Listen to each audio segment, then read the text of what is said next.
Այսօրվա քննարկման ժամանակ նաև իմ կողմից մասնավորապես առաջարկ եղավ, որպեսզի օրենքի նախագծի հեղինակը կառավարությունը հետ վերցնի նախագիծը եւ այն ավելի հանգամանալից քննարկման առարկա դարձնելու համար։ Դա հիմնավորվում էր նաև դրանով, որ ընդհանրապես օրենքի նախագծերը պետք է ազգային ժողովում նախնական քննության առնեն համապատասխան մշտական հանձնաժողովներում։ Եվ քանի որ ազգային ժողովի մեր աշխատանքները չի կազմակերպում կանոնակարգին համապատասխան,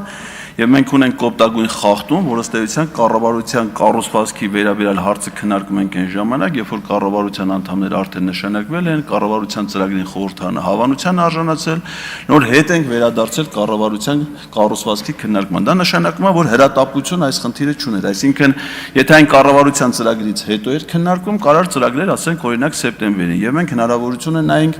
այս հարցը, այս փաթեթը, որի մեջ ինչպես նշվեց կա նաև սահմանադրական օրենք, քննարկվել հանձնաժողովներում, մենք հնարավորություն ունենք մանրամասն կերպով անդրադառնալ եւ մեր առաջարկներին ուժեղ Հայաստանի, որը վերաբերում էր նախարարությունների ստեղծմանը եւ կառուցվածքային այլ փոփոխությունների, նախարարությունների անվանումներին,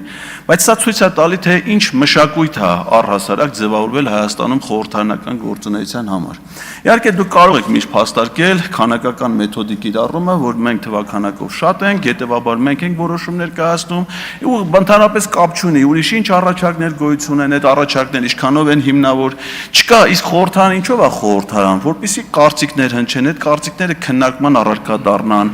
ծանր թեթև արվեն ամեն ինչը, իսկ սենց սահմանադրական օրենքը, կառավարության կառուցվածքի վերաբերյալ օրենքը, որի հեղինակը միայն կարող լինի կառավարությունը, այս ձևով չեն ընդունում, սա վատ մշակույթ է, եւ Եվրոպա գնալուց առաջ չարժի այդ մշակույթով առաջնորդվել։ Հայկ Վարմանյան